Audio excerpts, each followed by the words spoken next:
When a single waterway controls 1/4 of the world's oil and Iran closes it shut, the global economy does not simply pause. It fractures along invisible fault lines of power. While bombs fall and tankers burn in the Persian Gulf, two leaders in Moscow and Beijing are calculating an entirely different equation. How many billions can be made while America fights someone else's war? The Strait of Hormuz has become the choke point that may reshape the global order for decades to come. After the United States and Israel struck Iran on February 28, 2026, killing Supreme Leader Ali Khamenei and hitting nuclear facilities across the country, Iran responded with the most powerful economic weapon at its disposal. It closed the Strait of Hormuz. Not just slowed it down, not just threatened to close it, actually shut it down. This is not a warning shot anymore. This is the largest supply disruption in the history of global oil markets. Over 90% of shipping traffic through the strait has stopped. 25% of the world's seaborne oil and 20% of global liquefied natural gas normally pass through this narrow waterway between Iran and Oman. That flow has now been strangled to almost nothing. Oil prices surged past $115 per barrel within weeks. Gas prices in the United States jumped more than $1 per gallon. Countries across Asia that depend on Middle Eastern energy supplies are facing shortages, rationing, and the very real prospect of economic collapse. The Philippines declared a national energy emergency in March. Vietnam suspended fuel levies, but prices are still crushing businesses.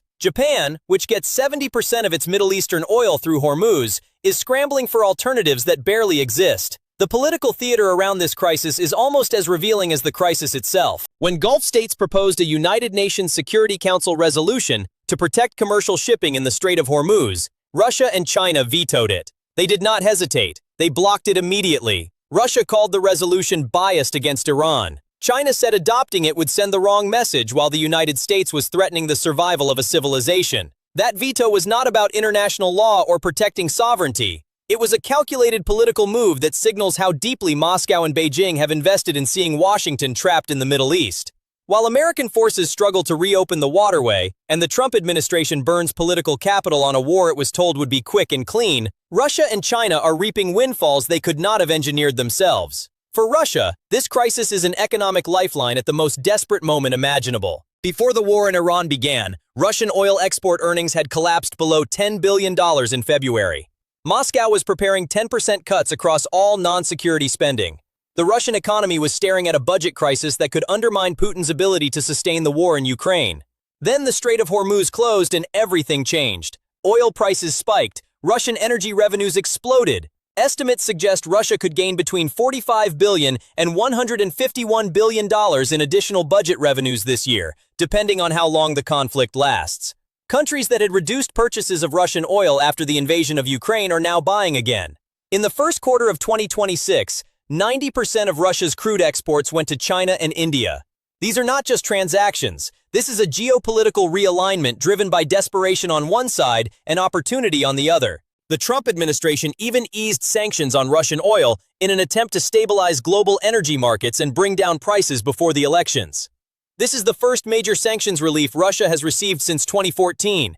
Moscow is not just surviving the Hormuz crisis. It is profiting from it while maintaining the appearance of diplomatic restraint. Putin has carefully avoided directly criticizing President Trump, leaving room for future deals while watching American military power get bogged down thousands of miles from Ukraine. Meanwhile, Russia has reportedly provided Iran with satellite targeting data on American troops, ships, and aircraft. That intelligence has helped Tehran strike American assets with a precision it would not possess on its own. Moscow is supporting Iran just enough to prolong the conflict without committing forces or taking public responsibility. It is a masterclass in proxy warfare disguised as neutrality. China's position is more complicated but no less calculating.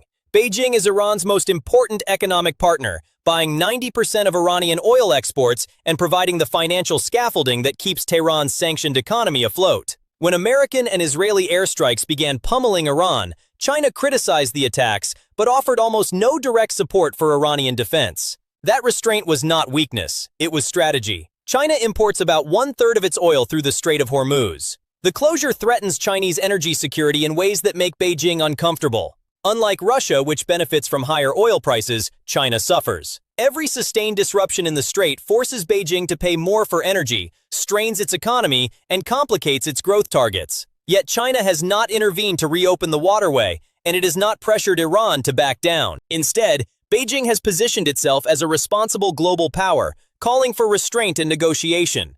It brokered the temporary ceasefire in early April through Pakistani mediation.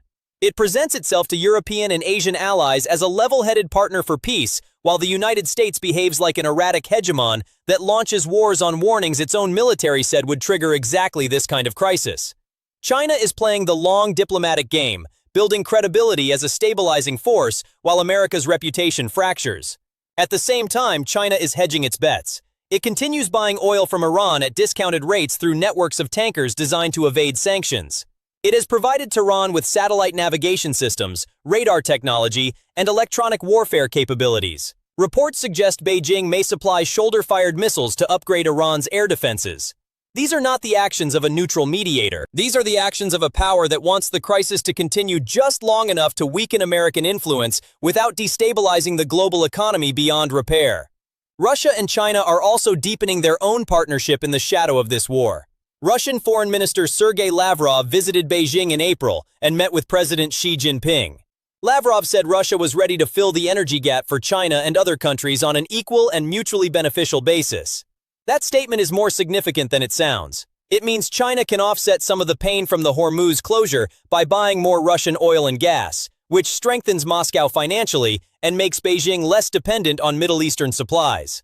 This arrangement benefits both powers. Russia gets cash and a guaranteed buyer. China gets energy security without having to confront Iran or align with the United States. The relationship between Moscow and Beijing has been described as stronger through repeated trials. The Hormuz crisis is testing that bond, and so far it is holding. These two capitals are coordinating their response to a conflict neither started, but both are exploiting. The broader pattern here is unmistakable. Russia and China are building what analysts call an axis of evasion, a network of countries that work together to bypass Western sanctions and export controls through integrated supply chains, shadow fleets of tankers, alternative payment systems, and barter trade. The Hormuz crisis has accelerated this collaboration. Iran, Russia, and China are sharing technology, intelligence, and resources in ways that make it harder for the United States to isolate any one of them. Iran uses Chinese financial systems to sell oil. Russia provides military intelligence to Iran while China supplies dual-use technology that can be weaponized. None of this is accidental. It is a coordinated effort to undermine the credibility of American sanctions and demonstrate that Washington's economic tools are losing their bite. The Trump administration's decision to ease sanctions on Russian oil in response to rising fuel prices is proof that this strategy is working. It shows that the United States will yield the moment energy prices threaten domestic political stability, especially before an election. The humanitarian consequences of this crisis are catastrophic, and they extend far beyond the immediate war zone. The United Nations World Food Program estimates that 45 million more people could fall into acute food insecurity if the conflict does not end soon and oil prices remain above $100 a barrel. The Strait of Hormuz is a critical route for fertilizer exports. 30% of global urea and significant amounts of ammonia normally transit through this waterway. Without those shipments, food production costs are spiking and supplies are tightening in the world's poorest regions. Countries like Yemen, Sudan, Afghanistan, and Syria are being hit hardest. These are places already facing famine, conflict, and economic collapse. The Hormuz closure is pushing them deeper into crisis. Unlike the 2022 food shock triggered by the war in Ukraine, which primarily disrupted wheat through a single corridor, this crisis is simultaneously constraining fuel, fertilizer, liquefied natural gas, medicines, and other essentials into crisis zones worldwide. It is a compounding disaster, and the global response has been paralyzed by the same geopolitical divisions that created the crisis in the first place. The United States is caught in a trap of its own making. The Joint Chiefs of Staff warned President Trump before the February strikes that attacking Iran could prompt Tehran to close the Strait of Hormuz. Trump dismissed the warnings. He told his team that Iran would likely capitulate instead of closing the strait, and if they did, the United States military could open it again. That calculation was catastrophically wrong.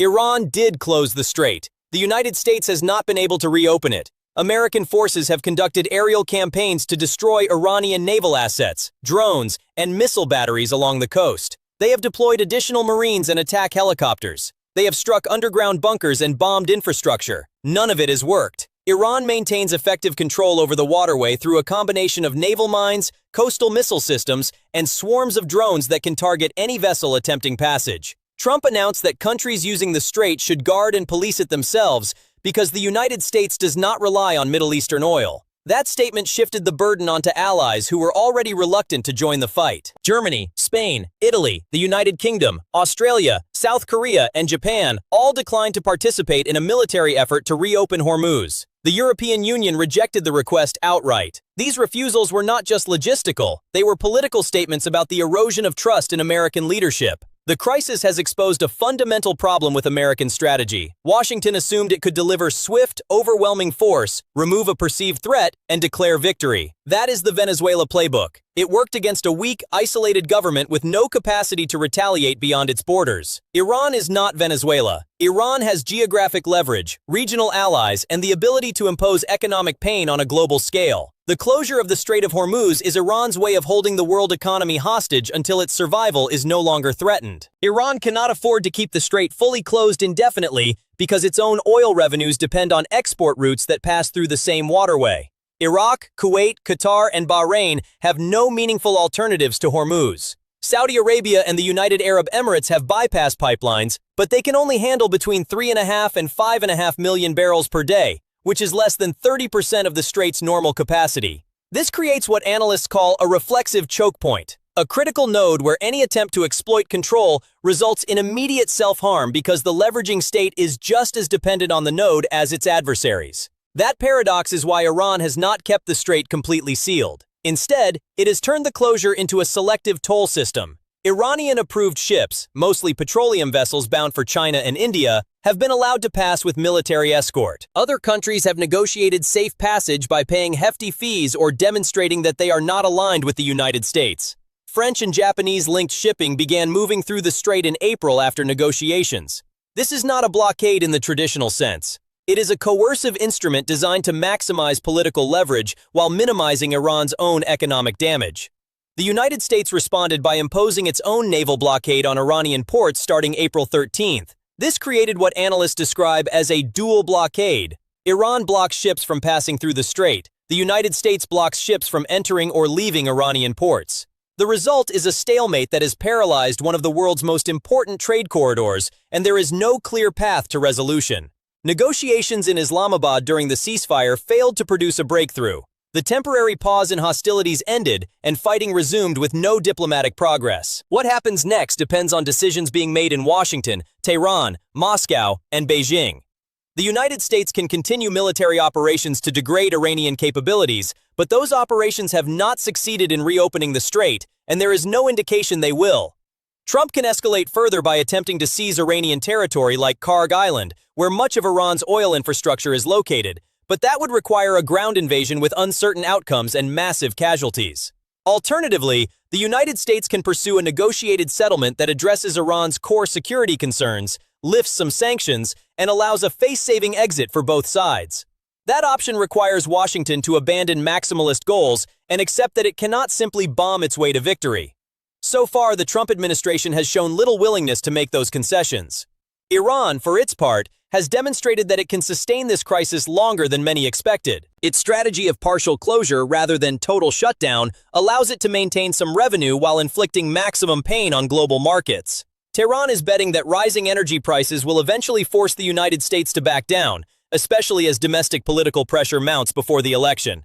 That bet may prove correct. Russia and China are not passive observers in this calculation.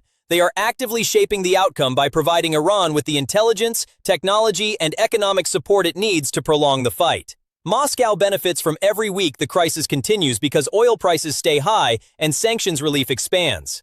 Beijing benefits from positioning itself as the diplomatic alternative to American unilateralism.